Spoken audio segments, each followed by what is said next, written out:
Je ne sais pas si vous avez entendu parler de Jonathan Pollard. Jonathan Pollard.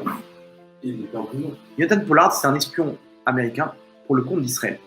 Lui, il est dans les services de renseignement américains, dans la marine, je crois.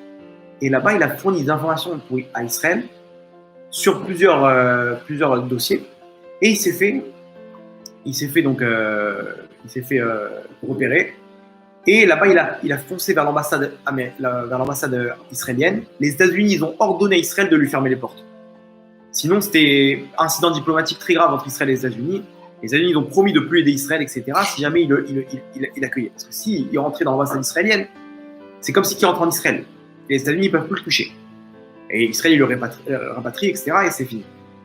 Israël, ils l'ont bloqué les portes. Ils l'ont laissé en dehors de l'ambassade. Enfin, un sale coup. Là-bas, ils l'ont attrapé. Il a pris prison, je crois, prison à perpète. Non, je crois, il a pris plus que ça. Ça fait 30 ans qu'il est là-bas, presque. Ouais, plus que 30 ans là. Et il y a une vingtaine d'années, 25 ans peut-être, quand le Rav Mordechai Eliyahu, il était grand rabbin d'Israël, il est parti aux États-Unis. Il a demandé à voir Jonathan Pollard. Il a demandé à le voir, pourquoi? Parce qu'il a appris que Jonathan Pollard, il a fait tchouva en prison, ce même espion israélien. Il a appris qu'il a fait tchouva et il voulait leur rendre visite. Il lui donnait un petit renforcement, le renforcer et tout. Dans sa prison, il a eu un accord spécial pour aller lui rendre visite. Maintenant, l'histoire elle est intéressante parce que quand il est arrivé là-bas, ils étaient très sévères avec lui, les policiers, les gardes là-bas. Ils ont fait comprendre que c'est un prisonnier qui a fait du mal aux États-Unis, etc. Ils étaient très sévères, ils ont dit, ils ont fait des problèmes, montrent le papier, ils ont fait attendre le Rav comme ça. Le Rav, il avait un grand sourire comme ça, et ce qui s'est passé, c'est que quand il est parti, il est passé dans le portique de sécurité. Ils lui ont dit, mais non, il avait l'habit du grand rabbin d'Israël. Non, les trucs, ils étaient brodés en argent. Vous savez, les fleurs comme ça qu'il y a, les genres de. C'était brodé en argent. Non, ils l'ont dit, c'est de l'argent, il faut enlever, ça va sonner. Donc, ils lui ont enlevé la veste. Ils l'ont fait passer sous le portique. Elle a sonné. Ok? Maintenant, ils ont fait passer le Rav. Ça n'a pas sonné. Le Rav, il est ressorti, il a repris sa veste.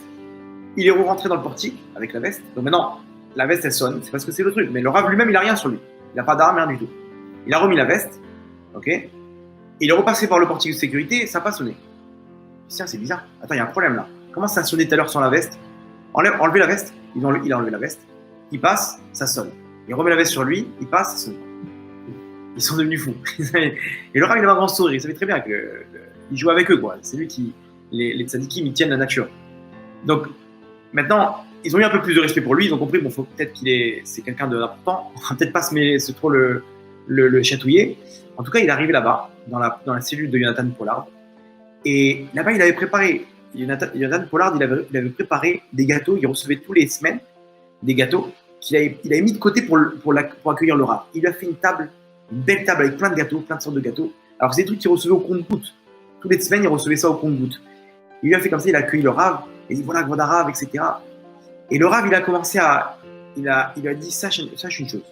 Le Rav Mordechai lui a dit un jour tu sortiras de prison, et sache que quand tu sortiras de prison et tu monteras en Israël, ça sera la fin des États-Unis.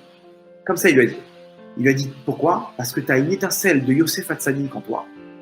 Tu as une étincelle de Yosef Hatzadik, Yosef Hatzadik qui est en prison aussi. Nous, on connaît l'histoire. Il lui a dit, tu as une étincelle de Yosef Hatzadik. Et quand tu seras libéré de prison, tu monteras en Israël, t'emporteras avec toi cette étincelle-là qui donne des forces aux États-Unis. Quand il quittera les États-Unis ils tomberont. Comme ça, il lui a dit. Maintenant, à l'époque, c'était impossible. C'était il y a 25 ans. C'était il y a 25 ans. Il avait pris perpète. Il avait pris, je crois 50, je sais pas combien d'années. Avant qu'il sorte, c'était d'un coup Trump, il est arrivé, il lui a raccourci le temps. Ils l'ont libéré de prison avec un comment ça s'appelle, un truc électronique là, un bracelet électronique. Interdit de sortir des États-Unis. Vous vous rendez compte? Il est libéré de prison, interdit de sortir des États-Unis. Le truc électronique, bracelet électronique, il ne peut pas sortir de plus de je sais pas combien de mètres de chez lui, etc. Pourquoi? Parce qu'il a encore des infos qu'il peut transmettre à Israël. Genre des trucs, c'était il y a 35 ans, quel rapport? Peut-être qu'il y a des informations sur Saddam Hussein c'est fini, il n'y a plus de. Non, dans 2 semaines, écoutez bien, il est libéré complètement et il monte en Israël. Dans 2 semaines, alors, écoutez bien, peut-être qu'avec l'histoire que Trump, comme c'est Trump qui l'a gracié, Alors peut-être que, comme il n'est pas passé, peut-être que ça ne va pas se passer pendant le moment où peut-être. Mais comme c'est en pourparler, on va dire que ce n'est pas encore officiel. Mais si ce problème-là, que Trump ne soit pas passé, parce qu'on a dit qu'il est limité, le président il ne peut pas gracier ce qu'il veut quand il va sortir. Alors comme c'est fait avant, etc., donc ils vont peut-être attendre que c'est genre Biden qui donne le dernier tampon, on va dire, parce qu'il a fait un truc juste avant de partir, etc. Donc ils vont peut-être attendre que c'est Biden qui monte dans 2 mois. Mais peut-être pas. Et si c'est ça, c'est dans 2 semaines qu'il est libéré, ou dans 10 jours même, je crois. Et il a dit, dès que je finis, je prends le premier avion et je me prends en Israël. Je fais mon bagage. Je ne reste pas une minute au plus aux États-Unis. Imaginez-vous, c'est-à-dire que des choses qu'on vient d'expliquer, que ça risque de partir en cacahuète maintenant par rapport à la situation, et ce que le Rav Mordechai Eliyahu il lui a dit il y a 30 ans, ça se réalise dans les 2 semaines qui vont suivre là maintenant. C'est un hasard, c'est pas possible. Et que Rav Mordechai Eliyahu, qui voyait, c'est un tzaddik qui voyait tout ce qui se passait. S'il jouait avec eux, avec sa veste là-bas, avec le portiquet de sécurité, croyez-moi qu'il avait d'autres forces. Et il lui dit, sache que tu as l'étincelle de Yosef Hatzadik en toi.